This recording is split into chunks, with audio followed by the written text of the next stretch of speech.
This channel does not promote any violent, harmful, or illegal activities. All content provided by this channel is meant for an educational purpose only. Co-powered by Anmol.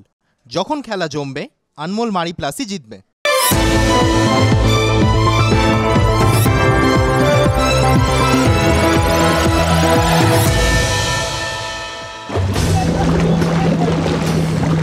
শুনবো হাতির হাঁচি এই বলে কেষ্টা, নেপালের বনে বনে ফিরে সারা দেশটা।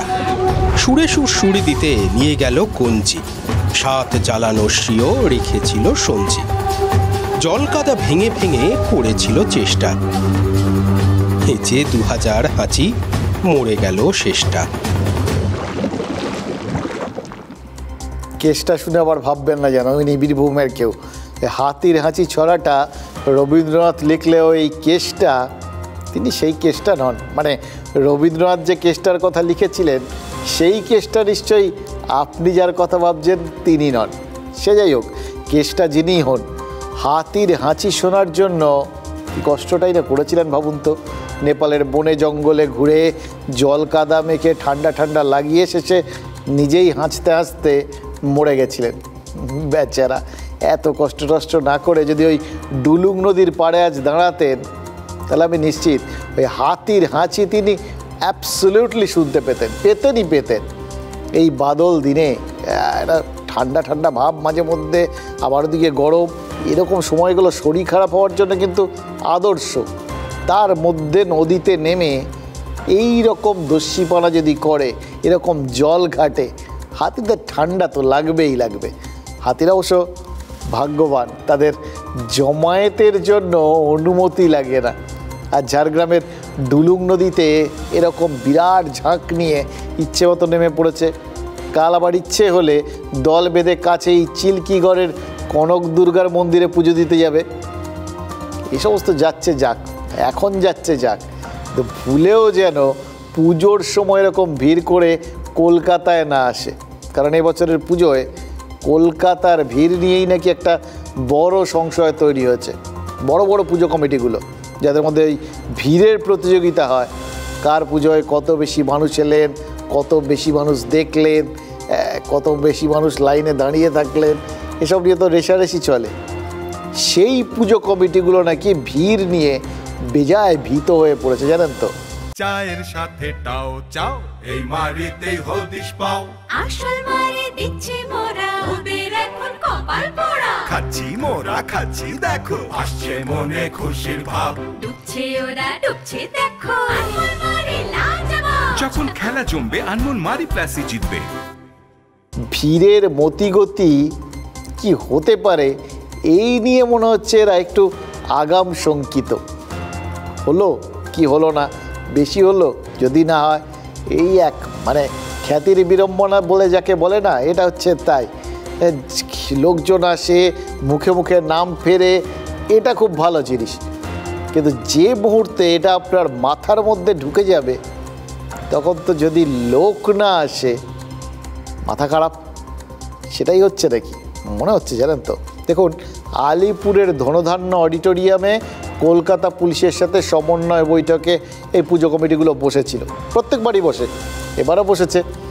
সেই বৈঠকেই নাকি চেতলা অগ্রণী, আলিপুরের সুরুচি সংঘ, না বুঝতে পারছেন, ব্লকবাস্টার সব পুজো কমিটির কর্তারা সব বলে বসেছেন যে এবারে তাদের প্যান্ডেলে নাকি গণ্ডগোল হতে পারে বলে তারা আশঙ্কা করছেন।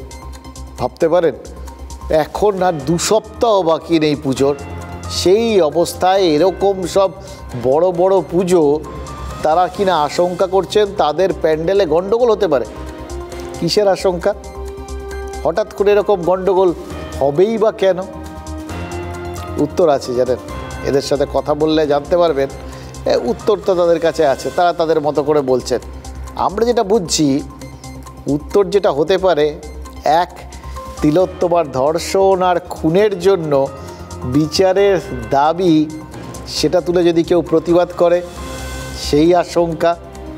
আর 2, যেহেতু এই পুজো কমিটিগুলোর সঙ্গে রাজ্যের মন্ত্রীরা জড়িয়ে রয়েছেন, কেউ হয়তো বেছে বেছে ওই প্রতিবাদ জানাতে এই প্যান্ডেলগুলোকেই বেছে নিল। এবং তাতে রদ দেখা কলা বেচা দুটোই একই সঙ্গে হয়ে যেতে পারে।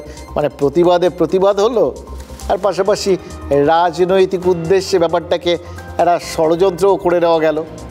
মানে বুঝতে পারছেন, তিলোত্তমার জন্য বিচারের দাবিতে ওই পুজো প্যান্ডেলগুলোকে হয়তো বিরোধীরা ব্যবহার করে ফেললেন।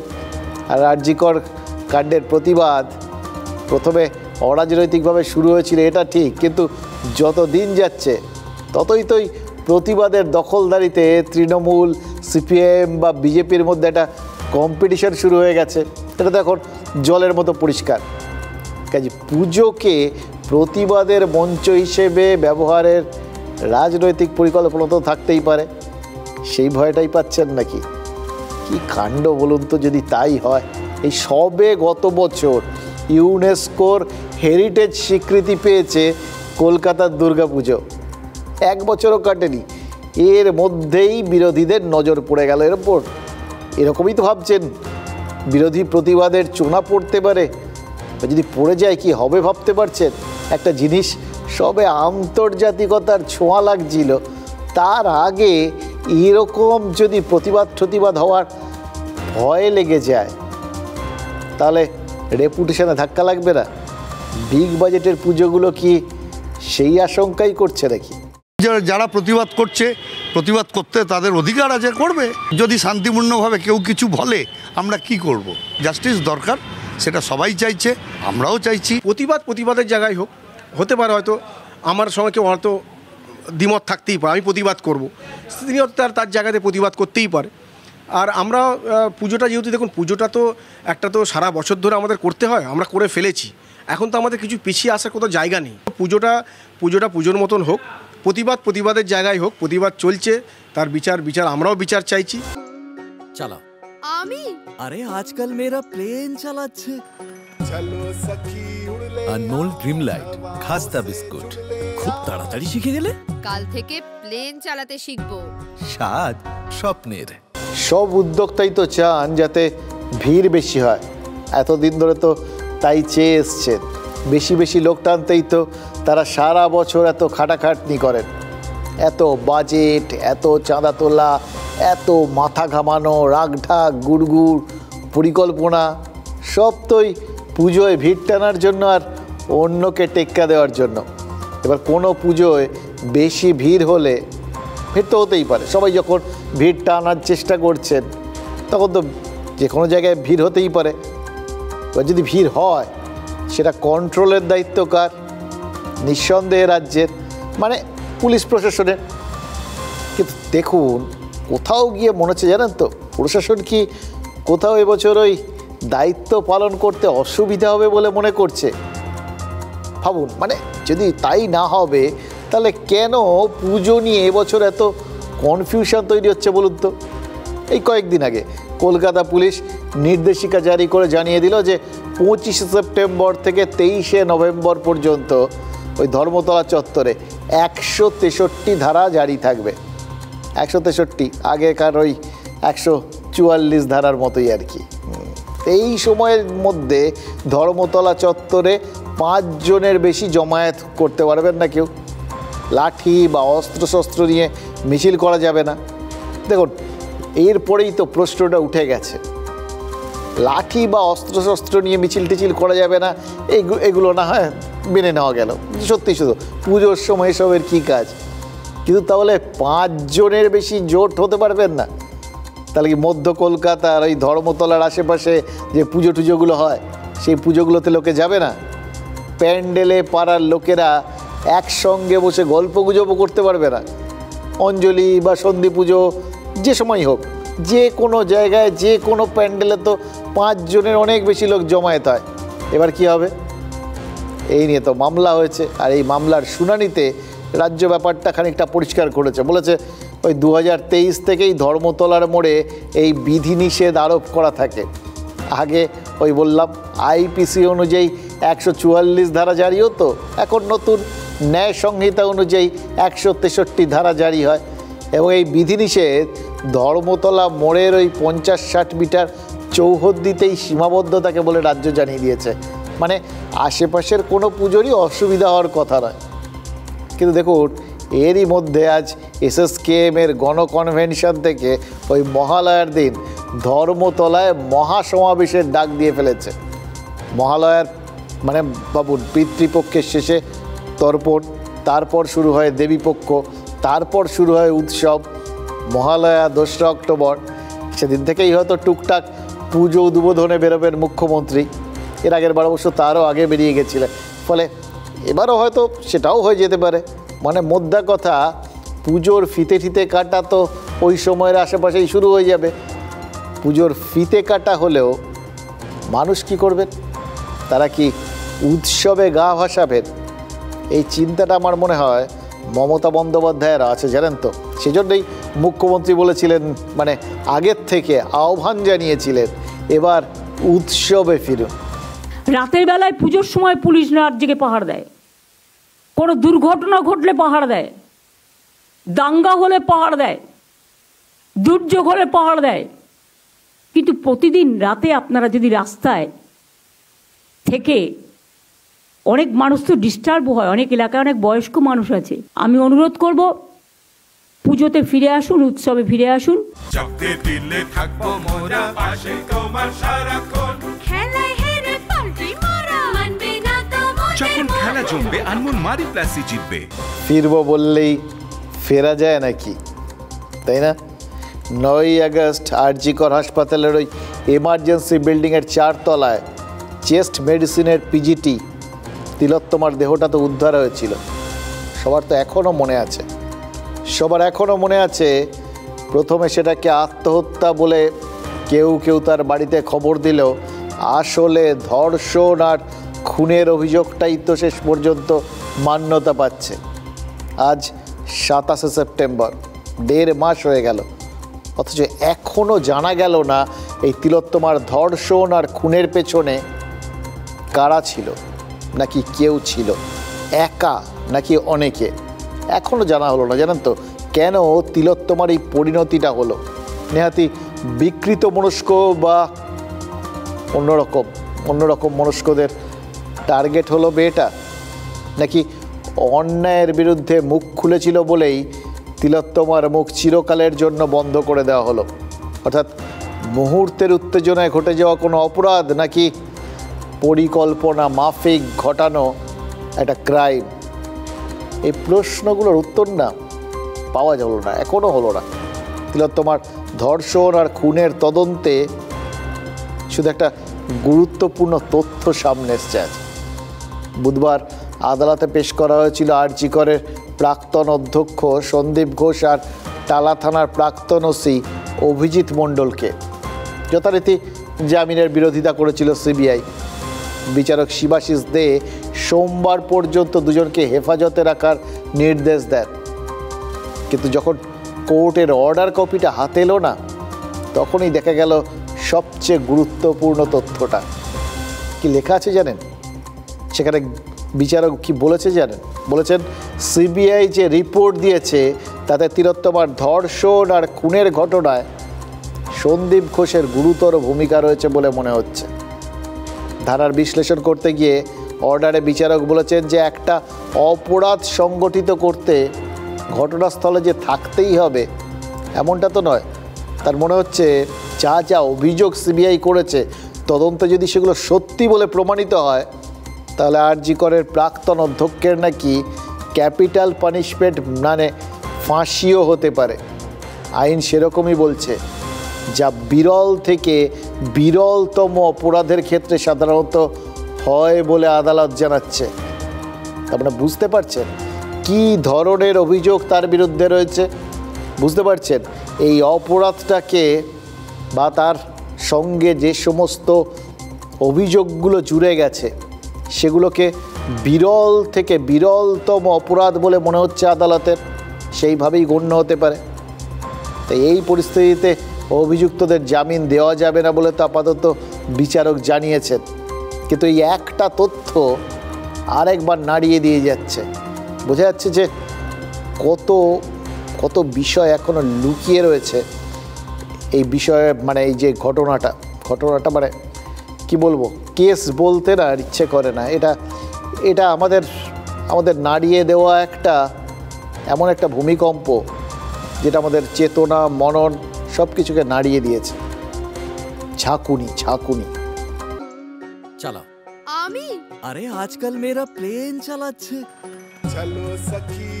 আনমোল ড্রিম লাইট খাস্তা বিস্কুট, খুব তাড়াতাড়ি শিখে গেলে।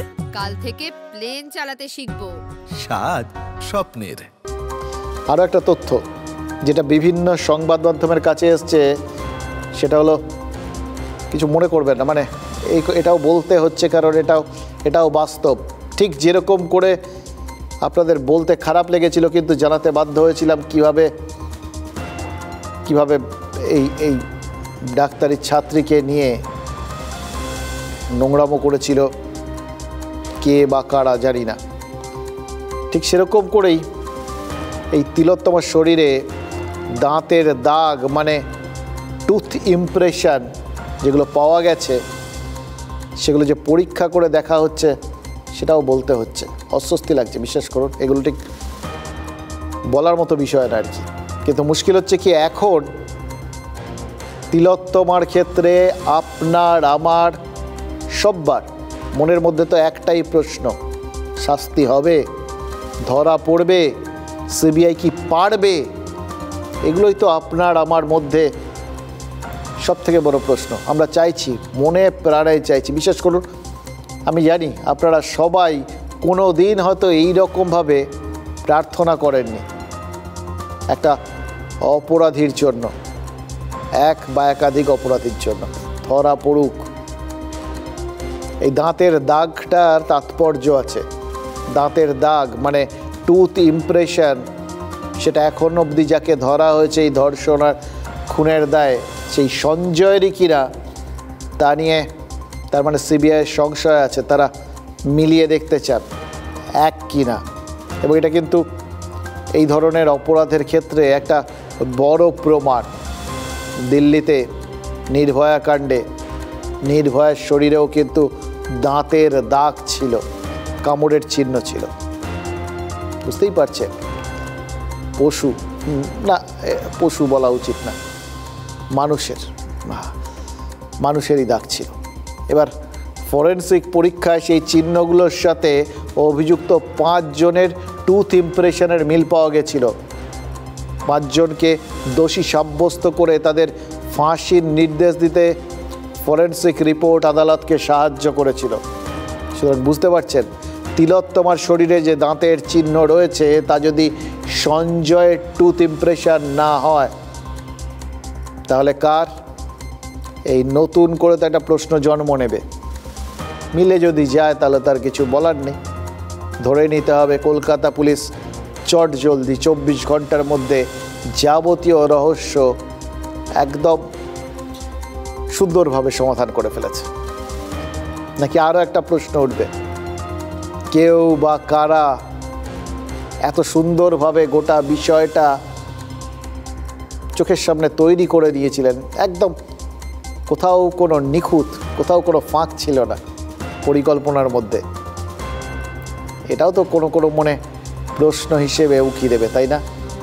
এই সমস্ত প্রশ্নের উত্তর যখন পাওয়াটা বাকি রয়েছে, তখন তিলোত্তমার জন্য যারা বিচার চেয়ে পথে নেমেছিলেন তাদের প্রতিবাদের আগুন কি এত সহজে নিভে যাবে? সিবিআইয়ের মতন এত বড় একটা সংস্থা, যেখানে ভালো ভালো ব্রেন রয়েছে, ভালো ভালো শিক্ষিত অফিসাররা রয়েছেন, তারা পর্যন্ত একদিনের মধ্যে, 1 মাসের মধ্যে বার করতে পারছেন না যে কারা এই খুন ধর্ষণের জন্য ডাইরেক্টলি জড়িত। সুতরাং বুঝতেই পারছেন কেসটা সাধারণ নয়। বারংবার করে একটি কথা আমি প্রথম দিন থেকে বলবার চেষ্টা করেছি, যে অপরাধী বা অপরাধীদের শাস্তির পাশাপাশি সুনিশ্চিত করতে হবে এই অপরাধ আড়ালকারীদের শাস্তিকে। এই অপরাধের কোনো ক্ষমা হয় না। যারা এইভাবে ধর্ষণ করে খুন করে তাদের পৃথিবীতে বাঁচার অধিকার নেই। যারা এরকমভাবে প্রাণ নেয়, এরকমভাবে একটা নারীর উপর অত্যাচার করতে পারে, তাদের এই পৃথিবীতে থাকার কোনো অধিকার নেই। কতটা পথ পেরোলে তবে পথই খাওয়া যায়, তার একটা আন্দাজ থাকলেও থাকতে পারে, কিন্তু কতটা পথ পেরোলে প্রতিবাদ শেষ হয় তার আন্দাজ তো কারোর কাছে নেই। সেজন্যই কি পুজো কমিটিগুলো আশঙ্কায় ভুগছে। দেখুন, যারা রাজ্যের পুজোর অনুদান ফেরত দিয়েছেন তারা সংখ্যায় যেমনই হন, তারা তো প্রতিবাদেই নাম লিখিয়েছেন বলে ধরে নেওয়া যায়। কিন্তু যারা পুজোর অনুদান হাত পেতে গ্রহণ করেছেন, তারা যে মুখ্যমন্ত্রীর ওই উৎসবে ফেরার ডাকে সাড়া দিয়েছেন সে বিষয়ে তো কোনো সন্দেহ নেই। এবার যারা উৎসবে গা ভাসাচ্ছেন তারা যদি ভিড় নিয়ে ভয় পান, তাহলে তো কয়েকটা প্রশ্ন না করলেই নয়। প্রথমত দেখুন, মুখ্যমন্ত্রী আবেদন করেছেন, মুখ্যমন্ত্রী সবার মুখ্যমন্ত্রী, তার আবেদন মানুষ তো সাড়া দিতেই পারে। এবার তার আবেদনে সাড়া দিয়ে মানুষ যদি ঠিক করে যে প্রতিবাদ থাক, এ কদিন মুখ্যমন্ত্রী বলেছেন প্রতিবাদ করবই না, উৎসব করব, উৎসব হবে, তাহলে তো পুজো প্যান্ডেলে ভিড় হবেই।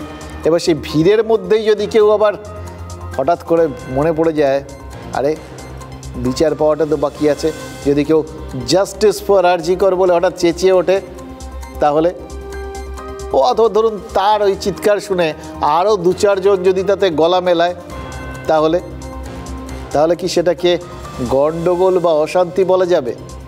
বা ধরুন ওই তিলোত্তমার জন্য বিভিন্ন রকম স্লোগান টোগান তো আমরা শুনেছিলাম প্রত্যেক রাত্রে বিভিন্ন মোড়ে, তার মধ্যেই কোনোটা হয়তো ওই ঠাকুর দেখতে যে লাইনটা দাঁড়িয়ে রয়েছে বিরাট ভিড়, সেখান থেকে হঠাৎ শোনা গেল কেউ হয়তো বলল তিলোত্তমা ভয় নাই, রাজপথ ছাড়ি নাই। অথবা স্লোগান দেওয়ার দরকার নেই, হয়তো দেখা গেল কেউ একজন একটা টি শার্ট পরে রয়েছে, তাতে লেখা রয়েছে এই কথাটা, তাহলে কি তিনি অশান্তি পাকাতে এসেছেন বলে পুলিশ চিহ্নিত করতে পারে?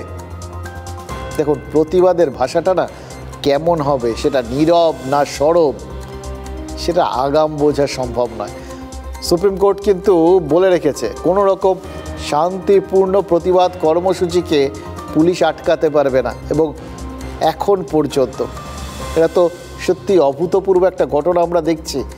এরকমভাবে একটা প্রায় 1.5 মাস হতে চলল, মানুষজন এখনও টানা বিভিন্নভাবে বিভিন্ন জায়গায় প্রতিবাদ করে যাচ্ছেন, প্রতিবাদ করাটাকে নিজেদের অভ্যেসে পরিণত করে ফেলেছেন। ইনফ্যাক্ট তিলোত্তমা প্রাণ দিয়ে আমাদের বাঙালিদের অভ্যেসটাই হয়তো বদলে দিয়েছেন। আমরা প্রতিবাদ করতে হয়তো শিখে গেছি। এবার তারপরেও এই যে লম্বা টাইম ধরে একটা প্রতিবাদ চলছে, যে জিনিস আমরা কখনো দেখিনি, কিন্তু খেয়াল করে দেখুন একটা জায়গাতেও অশান্তি হয়নি, একজনও শান্তি বিঘ্নিত করেননি যারা তিলোত্তমার জন্য পথে নেমেছিলেন। হ্যাঁ, কেউ ওই তথ্য প্রমাণ লোপাট করতে হয়তো আরজি করে সেই 14 তারিখ হামলা চালিয়েছিলেন, কিন্তু সে তো হামলাকারী, অন্য উদ্দেশ্য। তিলোত্তমার জন্য তাদের কোনো মাথা ব্যথা ছিল না। তাহলে এই দুষ্কৃতীরা কী করবেন, দুষ্কৃতীদের ব্যাপার। কিন্তু যারা এখন অবধি প্রতিবাদ জানিয়েছেন তাদের কর্মসূচি শান্তিপূর্ণ ছিলই, সেটা তো পরিষ্কার বোঝা যাচ্ছে। সেরকম যদি থাকে তাহলে পুলিশ কী করে পুজোর ভিড়ে কে উৎসবের পক্ষে আর কে প্রতিবাদের পক্ষে সেটা আলাদা করবে? মানুষ যদি উৎসব মুখর হয়ে প্রতিবাদ করেন, তাকেই বা আপনি থামাবেন কী করে?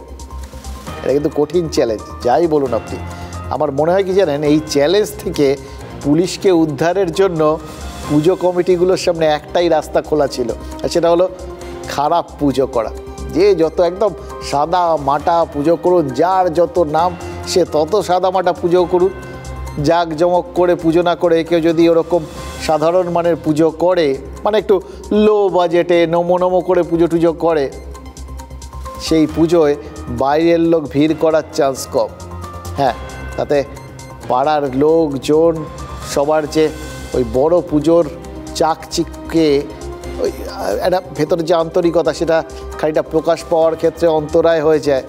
গর্ব থাকে, হয়তো অহং থাকে, আমাদের পুজো বিরাট বড়, এখানে এত লাখ লোক এসেছিলেন কাল রাত্রে, আগামীকাল আরও বেশি আসবেন, এটা বলার মধ্যে একটা শ্লাঘা অনুভব করে এলাকার মানুষ, এটা ঘটনা।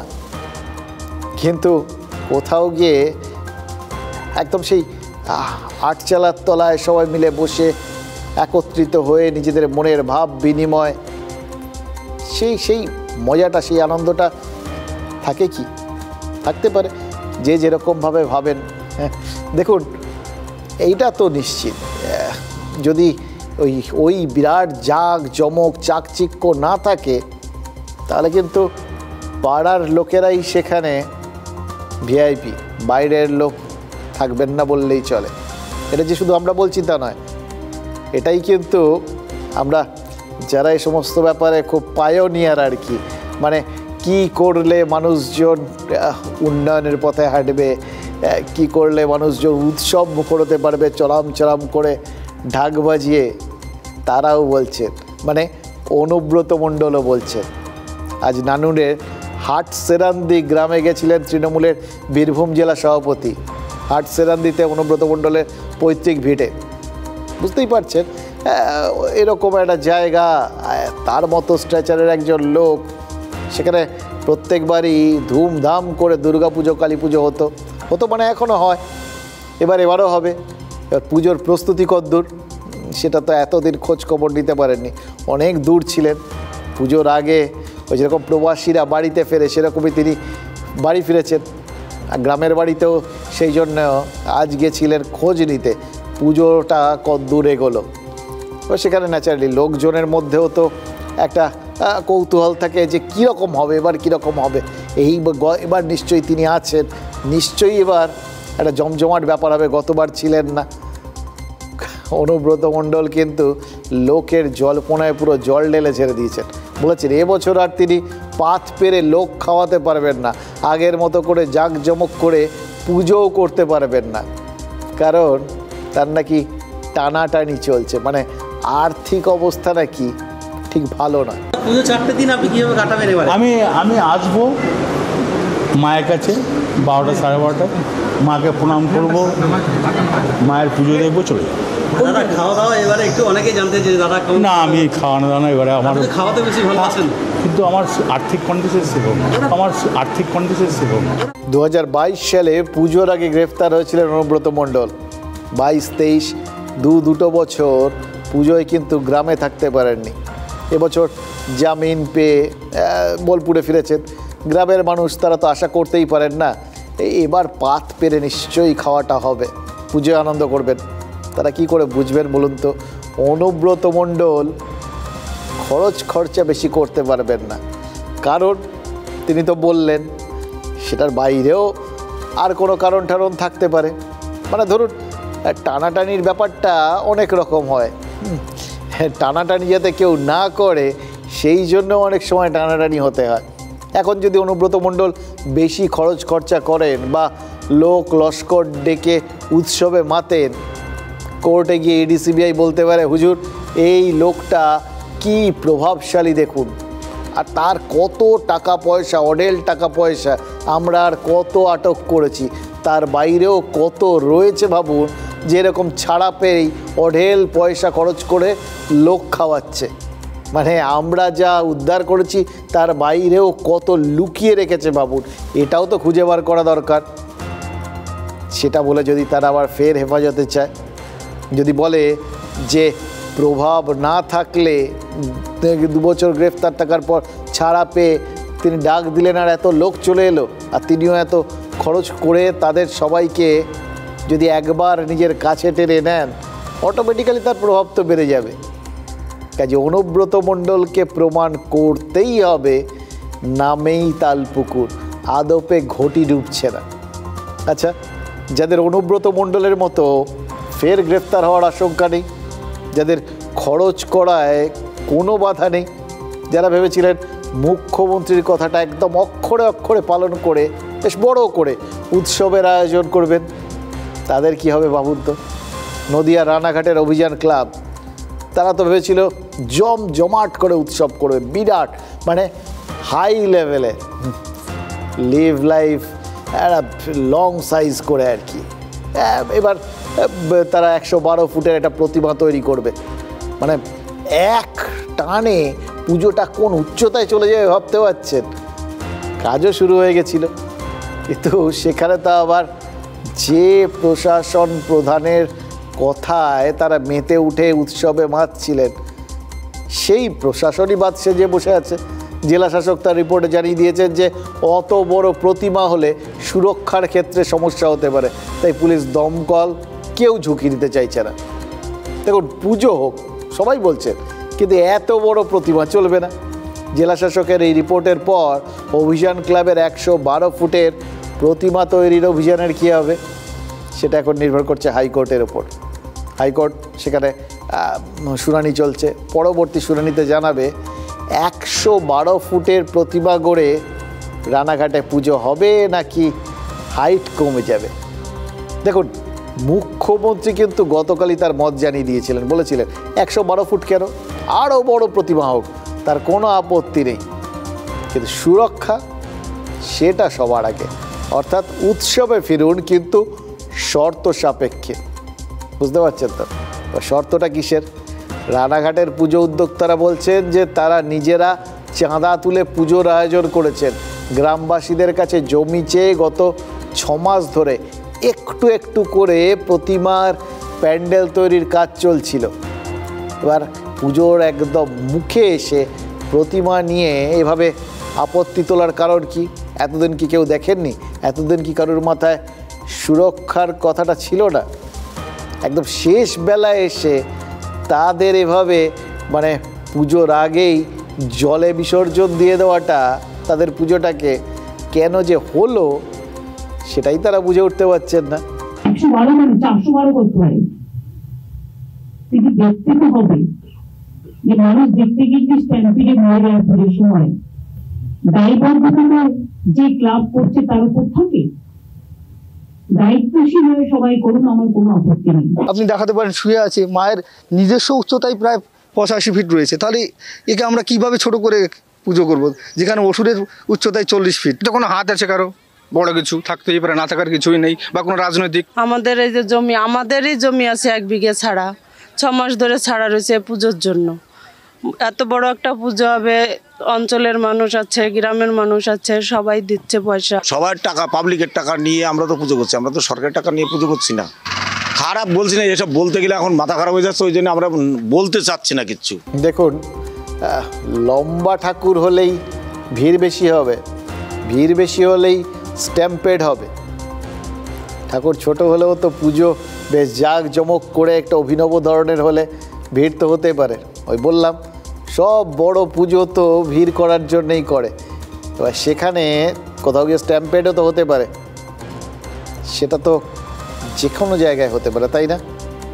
সেখানে সুরক্ষাটা তো নিশ্চিত করাটা সবার জন্যেই সমানভাবে প্রয়োজন। সেই সুরক্ষা নিশ্চিত করার দায়টা কার?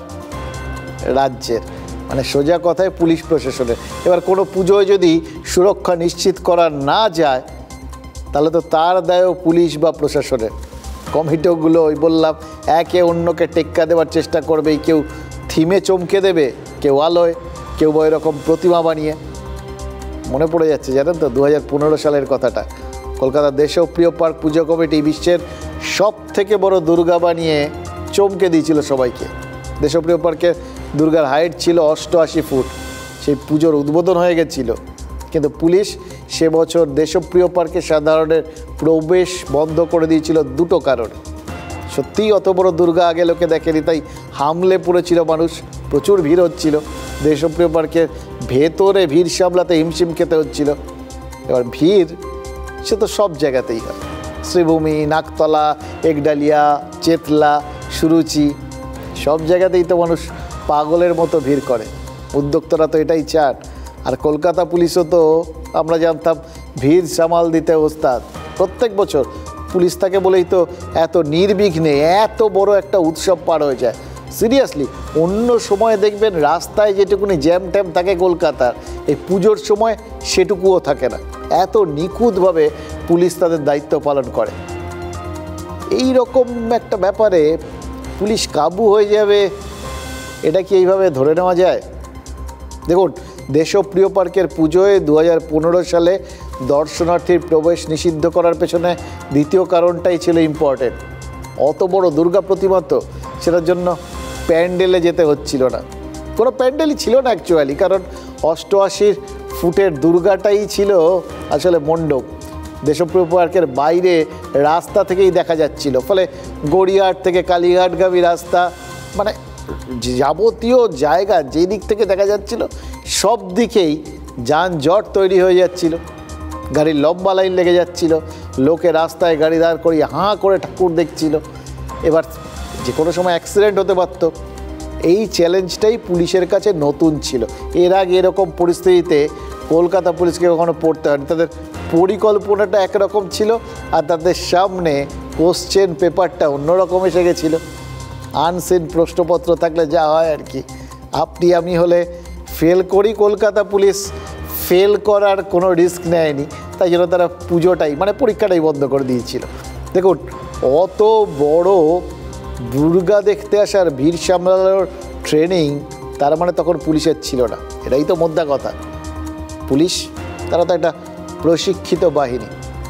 এটা কারণ কি, এটা বলার কারণও আছে। তো নর্মালি বেশ কয়েকটা ধাপের পর একজন পুলিশের চাকরিতে যোগ দিতে পারে।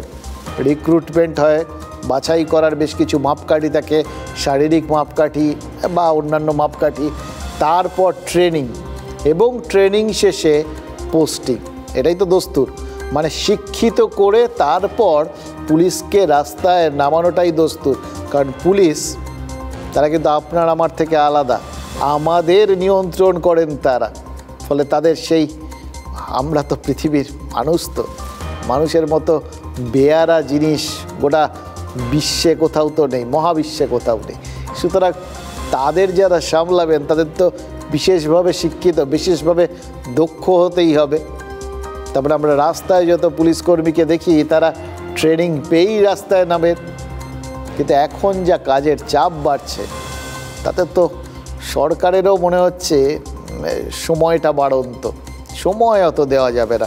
এখন সব 2 মিনিটস ইনস্ট্যান্ট রেডিমেড চাই, বিকল্প ভাবছে সরকার। এখানে না একটা জিনিস মনে হচ্ছিল জানেন তো, এটা আমরা খুব সহজ সরলভাবে ভেবে নিচ্ছি যে সরকারের হাতে আর কিছু নেই, এই মুহূর্তেই দরকার, একদম শিওরে সমন এসে গেছে, ফলে চট জলদি একটা কোনো ব্যবস্থা নেওয়ার কথা হয়তো তারা ভাবছে। আরেকটাও তো হতে পারে, বলে না জলে না নামলে নাকি সত্যিকারের সাঁতারটা শেখা যায় না। এবার মুখ্যমন্ত্রী তো পুলিশ মন্ত্রী, তিনি মনে হচ্ছে তার বাহিনীকে শুরুতেই জলে নামিয়ে দিতে চাইছেন, যাতে সাঁতারটা তারা আপনিই শিখে যায়। আগের থেকে সাঁতার শিখিয়ে নামানোর দরকার নেই, জলে ফেলে সাঁতার শেখানোটাই আসল শেখা। এটা বোঝাতে গেলে মনে হচ্ছে আজকে আরও অনেকগুলো কথা বলতেই হবে, জানেন তো, যে কথাগুলো আপনারা জানেন, না বললেই না।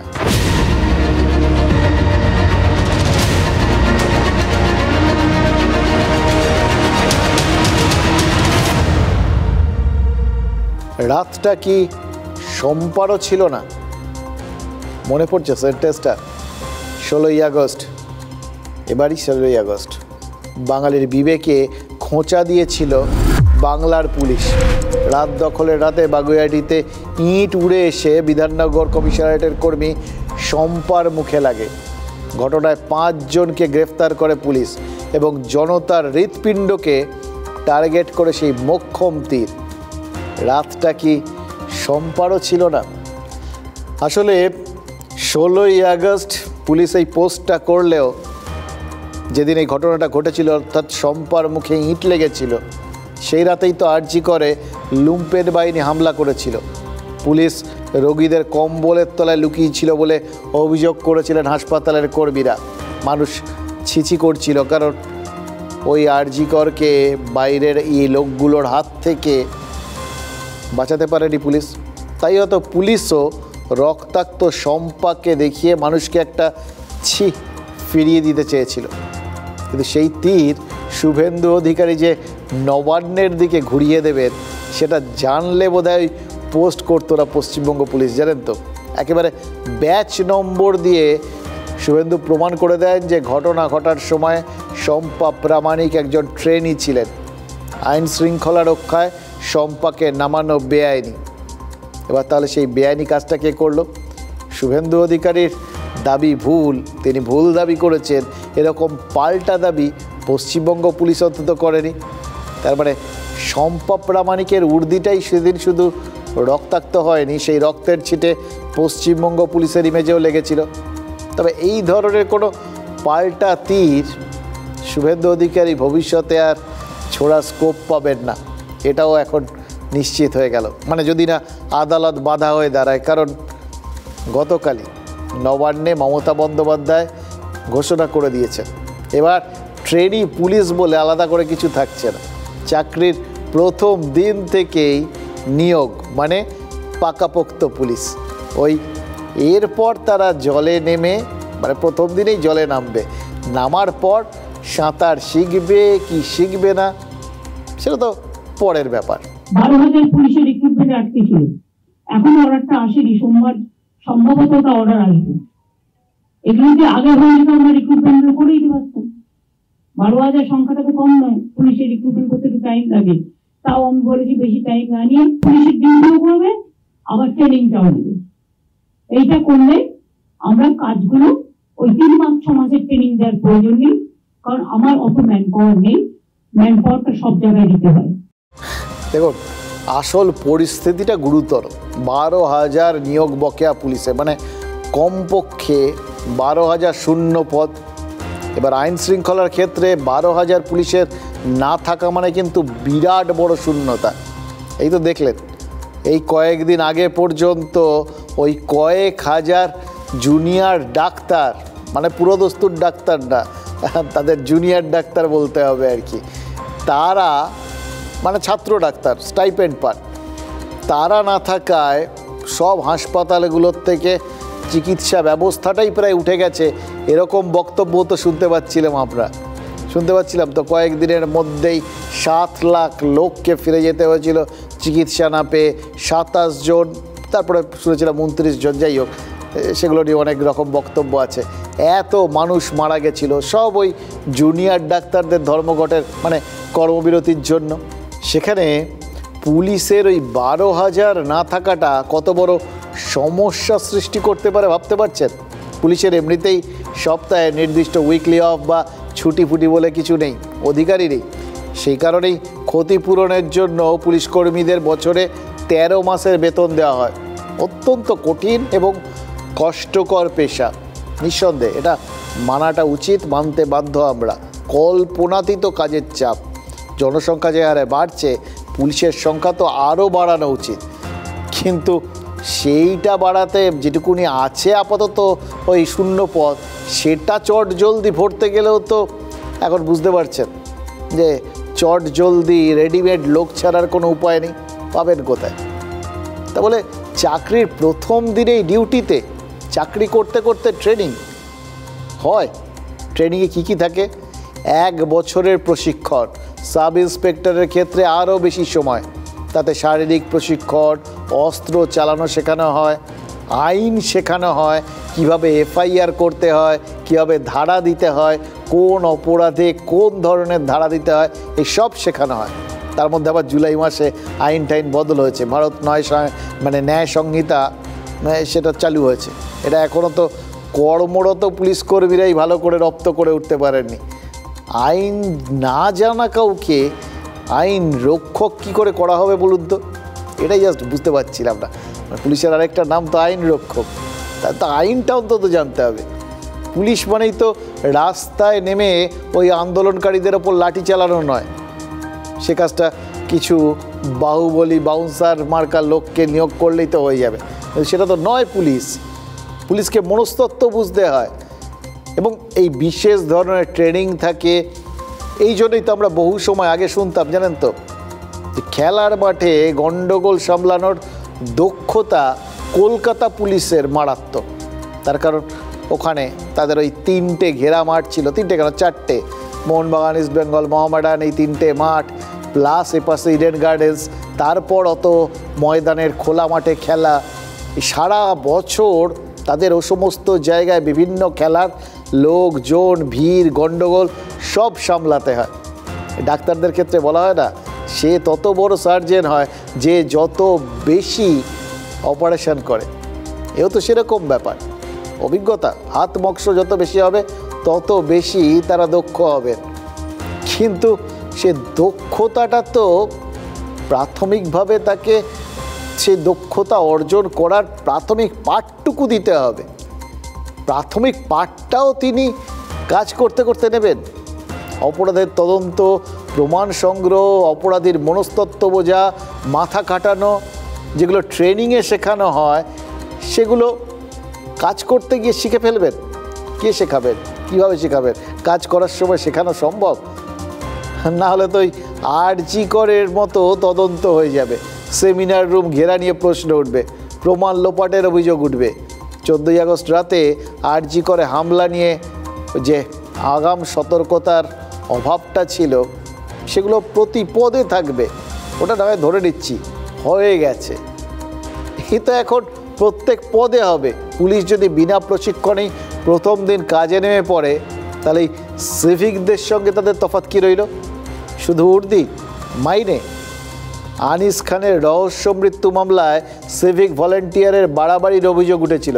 তারপর কলকাতা হাইকোর্ট তো নির্দেশ দিয়েছিল যে সিভিক ভলেন্টিয়ারকে অপরাধ নির্ণয়ের ক্ষেত্রে ব্যবহার করা যাবে না, আইন শৃঙ্খলা নিয়ন্ত্রণেও ব্যবহার করা যাবে না, শুধুমাত্র যান নিয়ন্ত্রণে সিভিক ভলেন্টিয়ার সহযোগিতা করতে পারে।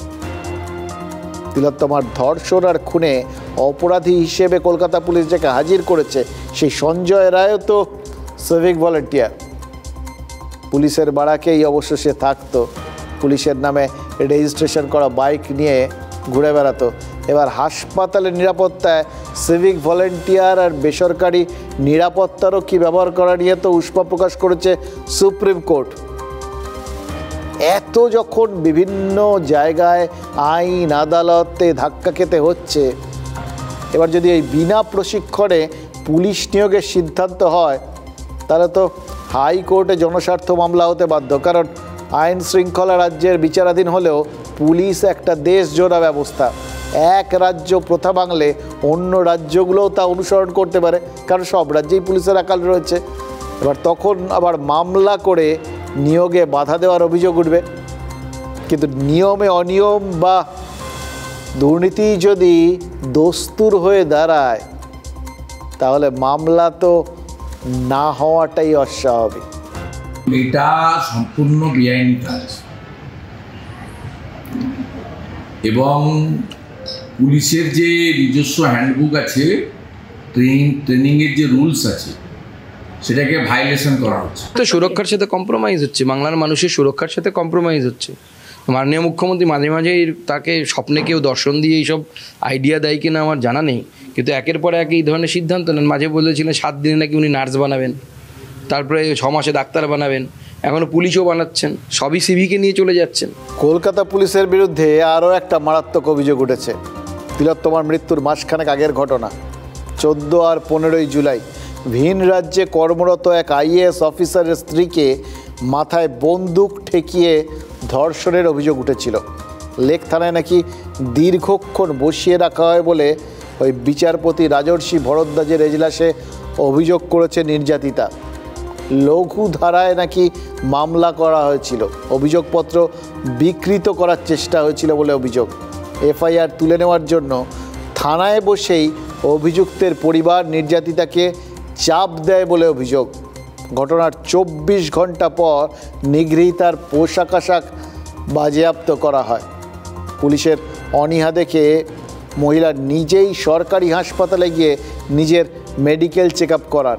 ভাবতে পারছেন কোন জায়গায় ব্যাপারটা পৌঁছলে এরকম ঘটনা হতে পারে?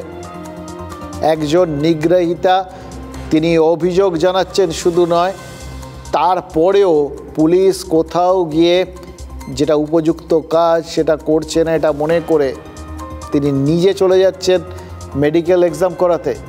ঘটনার 35 দিন পর নির্যাতিতার মেডিকেল টেস্টের কথা বলে পুলিশ। গ্রেফতারির পরেই নিম্ন আদালত থেকে তার মধ্যে তো জামিন পেয়ে গেছে অভিযুক্ত।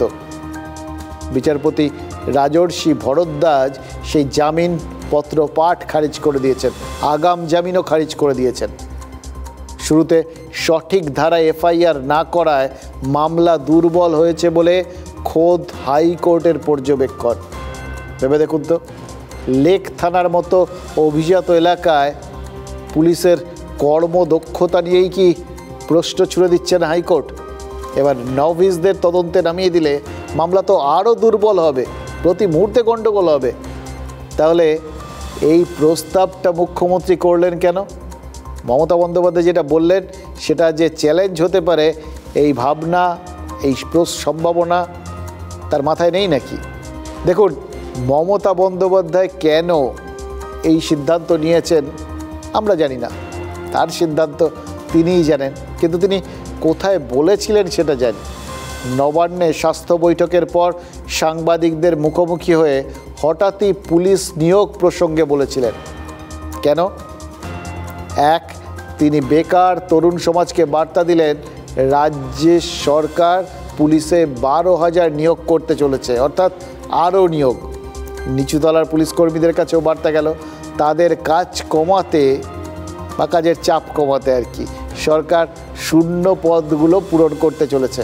এবার সেই নিয়োগ পদ্ধতি নিয়ে যদি মামলা হয় তাহলে নিয়োগে বাধার অভিযোগ তোলার একটা রাজনৈতিক সুযোগ কিন্তু তার সামনে থাকছে। দ্বিতীয়ত, আরও একটা রাজনৈতিক বিতর্কের অভিমুখ তার বক্তব্য থেকে খুলে গেল। এটাও তো খেয়াল করার মতো বিষয়। কয়েক বছর আগে যেরকম শিলিগুড়িতে হঠাৎই তিনি বলেছিলেন টাটাদের তিনি তাড়াননি। আরে টাটাকে আমি তাড়াইনি, সিপিএম তাড়িয়েছে। মমতা বন্দ্যোপাধ্যায় যখন শিলিগুড়িতে কথা বলেছিলেন তার কয়েকদিন আগেই শিলিগুড়িতে দুর্গাপূজার বিসর্জনে বেশ কয়েকজন তলিয়ে গিয়েছিলেন, গোটা রাজ্য তাই নিয়ে তোলপাড় হয়ে গেছিল। কিন্তু মমতা বন্দ্যোপাধ্যায় টাটা বিতর্কটা সামনে নিয়ে আসার পর হরকাবান বিতর্ক রাজনৈতিক জোয়ারে ভেসে যায়। এবার শিল্প সংক্রান্ত একটা নতুন বিতর্ক মমতা বন্দ্যোপাধ্যায় সামনে নিয়ে এসছেন। গতকাল নবান্নে তিনি দাবি করেছিলেন রাজ্যে শিল্প হচ্ছে।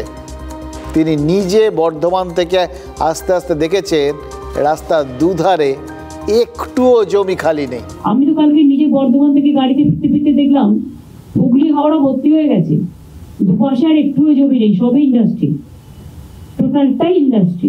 এসব ঢপবাজি কিচ্ছু হবে না।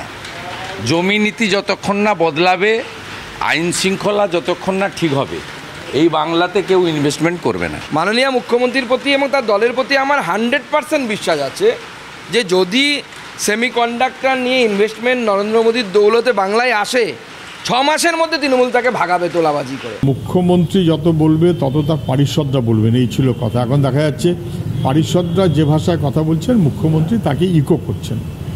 রচনা ব্যানার্জি আস্তে আস্তে নাকি এত ধোঁয়া দেখেছেন যে সব শিল্প বুঝেছেন। রচনা ব্যানার্জির দেখানো পথেই মমতা ব্যানার্জিকে হয়তো চলতে হচ্ছে। দেখুন, কিছুদিন আগেই রচনা বন্দ্যোপাধ্যায় সাংসদ, তিনি এই ধোঁয়া দেখে প্রচুর শিল্প দেখেছিলেন। এবার তার দেখানো পথেই তৃণমূল নেত্রী চলছেন, এটা কল্পনা করাটা বাড়াবাড়ি। তবে কালীঘাটের দেখানো পথেই যে ক্যামাক স্ট্রিটকে চলতে হবে সেই বার্তাটা বোধহয় কালকে পৌঁছে দেওয়া হয়েছে। পুজোর পর কালীঘাটে মেগা বৈঠক, তার আগে গতকাল ক্যামাক স্ট্রিটের অফিসে গিয়ে অভিষেকের সঙ্গে দীর্ঘ বৈঠক করেন সুব্রত বক্সী। দলনেত্রীর নির্দেশেই তিনি গেছিলেন বলে শুনেছি। দলে রদবদল নিয়ে অনেকই আলোচনা হয়েছে। 2 অক্টোবর চিকিৎসার জন্য ফের একবার দেশের বাইরে যাচ্ছেন অভিষেক বন্দ্যোপাধ্যায়। তার আগেই বৈঠক কিন্তু তাৎপর্যপূর্ণ।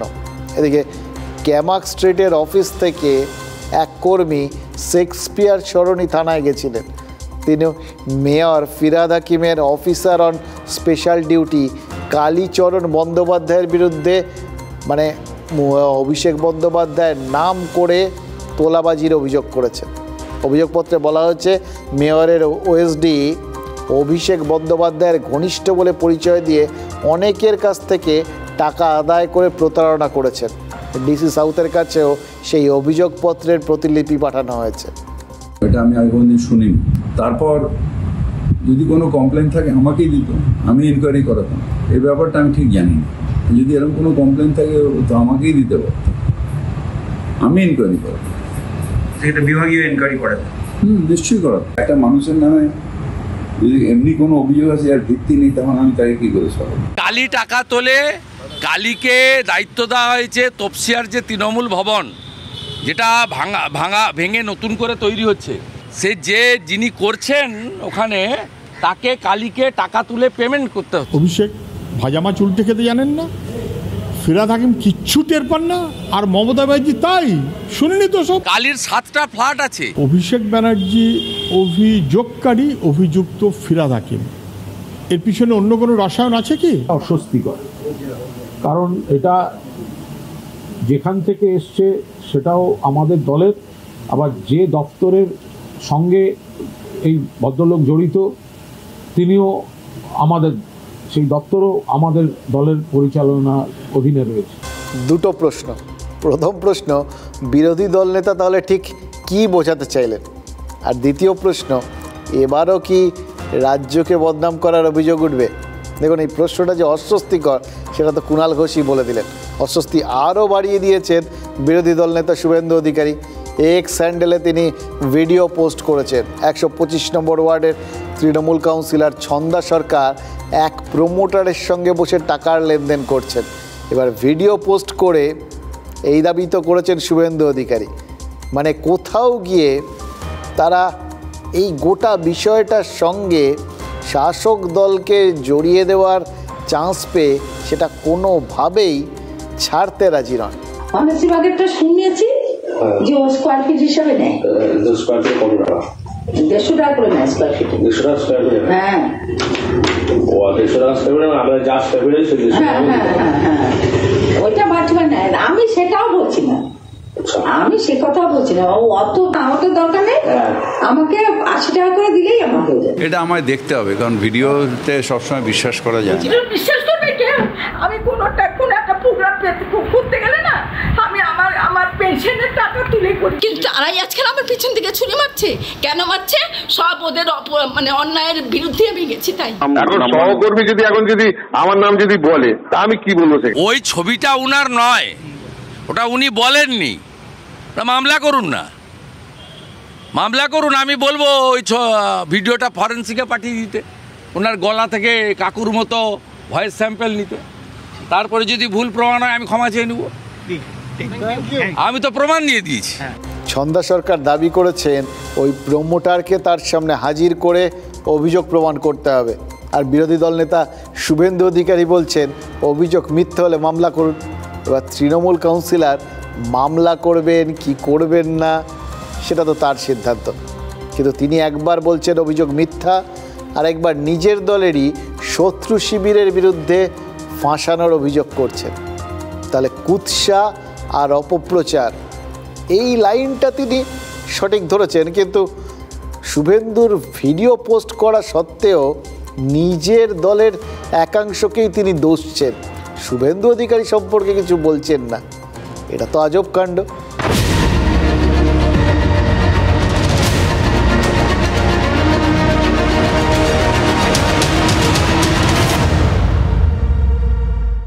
কো পাওয়ার্ড বাই আনমোল।